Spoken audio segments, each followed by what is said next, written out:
na vida. E aí, tudo de bom? Se você não me conhece, eu sou o Joey e esse é o meu mundinho.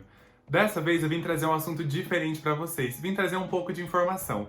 A gente tá no mês do orgulho LGBT e nada melhor do que comemorar o mês do orgulho sabendo da nossa história. Então, para trazer essa informação a respeito da história do movimento, eu e alguns convidados importantes para mim vamos trazer alguns vídeos para vocês durante o mês todo, para explicar a história, o porquê do movimento, o porquê da sigla, alguns dados. Então, não quero ninguém falando depois desse mês que não sabe da própria história. No vídeo de hoje, a gente vai falar sobre o porquê do dia 28 de junho ser considerado o Dia Internacional do Orgulho LGBT. E para começar o vídeo com o pé direito, eu vou lembrar vocês que orientação sexual não é escolha. Então, partindo desse princípio, a gente já vai considerar que desde os primórdios da humanidade já existem relações homoafetivas. Assim como qualquer outra luta de minoria, o movimento LGBT também é pautado por atos políticos. Como disse a pensadora Ruby Gale, uma das primeiras estudiosas sobre sexualidade, sexo também é um ato político.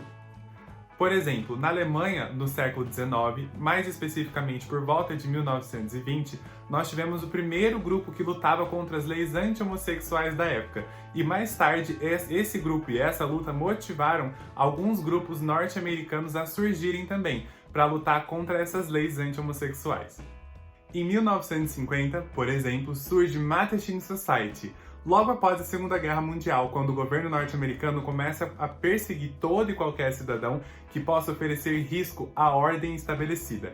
Então, a Mattachine Society surge para reunir LGBTs de todo o país para discutir como seria a sua vivência em meio à sociedade e reivindicar os seus direitos e acabar de vez com essas leis anti-homossexuais. Mas em 1953, esse grupo troca de líder e o novo líder vem quebrando tudo que eles já haviam construído antes, sugerindo que os homossexuais da época agissem como os heterossexuais e se disfarçassem no meio, para que assim não houvesse problemas e tudo mais, o que seria um grande atraso, né?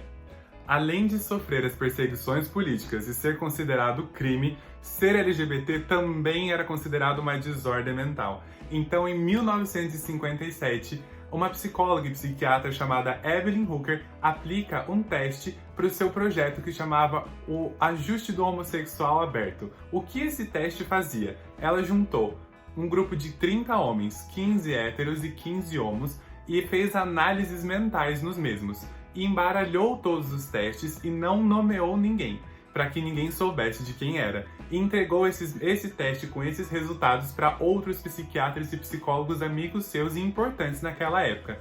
E perguntou para eles se eles conseguiriam identificar qual desses testes indicaria uma pessoa homo ou qual desses testes indicaria uma pessoa hétero. E como todos nós já sabemos que isso não é doença e que é impossível você identificar uma pessoa hétero ou homo de acordo com alguns testes mentais, naquela época todos os psiquiatras não souberam pontuar de quem era o teste. Então, a partir dali, dá-se início à retirada do homossexual ou do LGBT das listas de doenças que deveriam ser tratadas. É claro que os movimentos que aconteceram, o surgimento dos grupos contra as leis anti-homossexuais, os estudos sobre as sexualidades foram importantes para a época e para todo o movimento, mas não foram fortes o suficientes para acabar com as perseguições que os homossexuais e LGBTs da época sofriam nos Estados Unidos. Por volta de 1960, por exemplo, os Estados Unidos passava por uma grande zona de instabilidade, onde várias minorias reprimidas socialmente vinham à tona reivindicar seus direitos. Essas minorias eram tão marginalizadas que elas não poderiam frequentar todos os ambientes sociais, assim como os cidadãos de bem. Então, eles eram, segmentados a certos bairros e certos bares. E ainda assim, esses bairros e bares no qual eles podiam habitar eram perseguidos pela polícia. Esse bar, Stonewall Inn, era um dos poucos que essas minorias marginalizadas podiam frequentar de fato. E mesmo assim, eles podendo abrigar esse tipo de público, eles ainda eram perseguidos pelas polícias e pela política da época. Só que, para evitar essas perseguições, os donos dos bares pagavam ou até mesmo eram avisados de que os policiais chegariam em determinado horário. E aí, para que isso não acontecesse, rolava aquele dinheirinho e rolava também deles fecharem as portas para caso os policiais chegassem eles não encontrassem nada.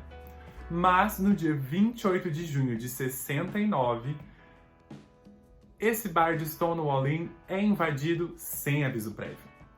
Então, 3 policiais disfarçados entram no bar com o intuito de vistoriar o que estava acontecendo. O que eles falaram é que eles estavam procurando por bebidas que eram ilegais serem vendidas na época, o que não tinha nada de ilegal no bar. E é então que às 3 da manhã, esses mesmos policiais que estavam procurando as bebidas param o funcionamento do bar, se revelando como policiais, e começam a prender todo mundo que estava lá dentro, simplesmente por eles serem que eles realmente são.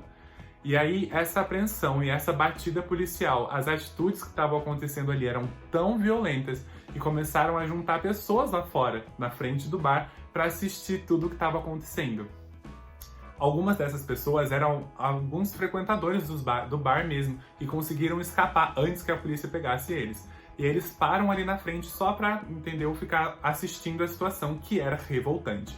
E de tão revoltante que essa situação era, essa população marginalizada que estava ali assistindo já estava cansada de ver os seus sendo perseguidos por políticas tão mesquinhas e tão machistas.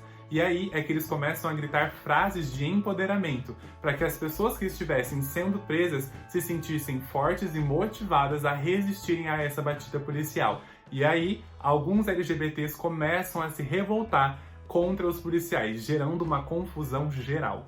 Óbvio que termina com algumas pessoas sendo presas, outras muito agredidas, o bar super quebrado, só que essas batidas policiais não acabaram por aí. E aí, durante essa semana do dia 28 de junho de 69, ocorreram vários outros conflitos naquela mesma região por causa dos policiais. E é então que surge um movimento mais forte de resistência LGBT, por exemplo. Uma das pessoas que encabeçava esse movimento de resistência dos LGBTs contra esses policiais machistas e essas políticas sem noção era Marsha Thompson, que ela estava lá também, inclusive, no dia 28 de junho, e ela ajudou as pessoas a resistirem a esse movimento machista. Marsha era uma mulher trans negra que lutava pelos direitos LGBTs da época. Por conta desse acontecimento fatídico em Stonewall Inn, por causa das agressões que ocorreram, por causa da abordagem violenta e da resistência física dos LGBTs contra os policiais machistas e as políticas vigentes na época, o dia 28 de junho ficou marcado como um dia histórico, onde os LGBTs lutaram para serem aceitos e serem vistos como eles realmente são. E uma luta física, inclusive. Então é a partir do ano de 1970 que essa data passa a ser lembrada nos Estados Unidos, como um dia onde eles se orgulharam de ser quem eles realmente são e enfrentaram essa política tão sem noção da época.